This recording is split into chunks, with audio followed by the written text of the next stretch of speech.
namanya Abdullah ya, anaknya Sayyidina Abu Bakar. Ketika Rasulullah SAW bersama sahabatnya, yaitu Sayyidina Abu Bakar, ketika yang mengantar makanan itu anaknya namanya Abdullah.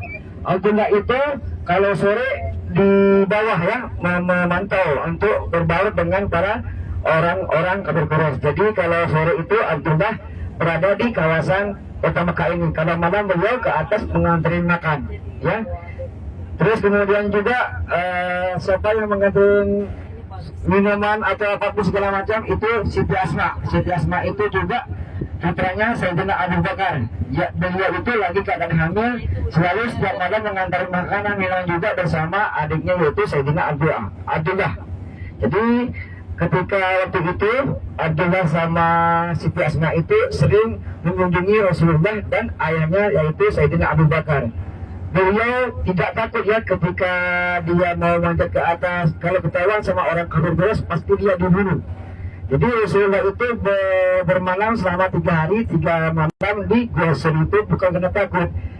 Jadi Rasulullah itu sama Sayyidina Abu Bakar bermalam di Gua Sur ini untuk menghindari ya sesuatu yang tidak diinginkan. Ketika sampai di mulut Gua Jabal Sur itu, Rasulullah sama Sayyidina Abu Bakar bilang sama Rasulullah, ya Rasulullah, jadi Rasulullah itu masuklah dulu ke Gua Jabal Sur itu. Sebelum masuk Rasulullah, Sayyidina Abu Bakar mengecek dulu di dalam gua tersebut. Jadi setelah aman, nggak ada apa-apa, maka Rasulullah diperkenankan masuk ke dalam Gua Sur itu. Setelah sampai di dalam, Rasulullah karena beliau capek, jadi Rasulullah itu kan di situ ada lubang, ada sekitaran kurang lebih 3 lubang. Jadi lubang itu ditutuplah sama Sayyidina Abu Bakar. Jadi ada 1 lubang yang belum tertutupi oleh Sayyidina Abu Bakar. Nah, ketika di dalam Rasulullah itu mungkin sangat lelah, capek, tidur di pahanya Sayyidina Abu Bakar. Ketika Rasulullah tidur di pahanya Sayyidina Abu Bakar, di satu lubang ini lupa ditutup, maka Sayyidina Abu Bakar tutup pakai telapak kakinya. Nah, di situ sebelum Rasulullah berada di atas bukit Jabal Sur, di situ memang sudah ada ular yang ingin melihat baginda Rasulullah. Ternyata ular itu menunggu kedatangan Rasulullah. Nah, ketika itu ular itu tersebut ingin berjumpa Rasulullah, ingin melihat wajahnya Rasulullah. Maka ketika itu ditutuplah sama Sayyidina Abu Bakar oleh telapak kakinya. Maka di situ juga ular tersebut menggigit kakinya Sayyidina Abu Bakar. Nah, di situ juga Sayyidina Abu Bakar menjerit kesakitan, tapi dia nggak menjerit, nahan sakit sambil keluar air matanya. Nah, ketika itu menetes air matanya Sayyidina Abu Bakar ini menetes ke jenggotnya Rasulullah.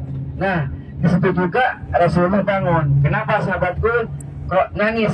Kata Rasulullah. Terus Sayyidina Abu Bakar bilang, saya kesakitan, saya digigit ular. Nah, di situ juga Rasulullah seketika bangun. Terus karena Rasulullah ini orang yang sangat ya maksudnya Nabi ya, bisa bicara dengan sebangsa hewan. Kalau kita nggak bisa ya bicara sama hewan.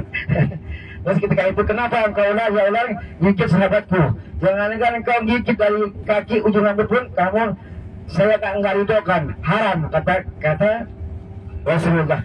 Nah, seketika itu juga Rasulullah bukan menyembuhkan, dikasih air liurnya kepada Sayyidina Abu Bakar yang bekas gigitan. Nah, seketika itu juga rasa yang disakit dirasakan Sayyidina Abu Bakar hilang sekaligus. Masya Allah, itu mukjizat Rasulullah ya.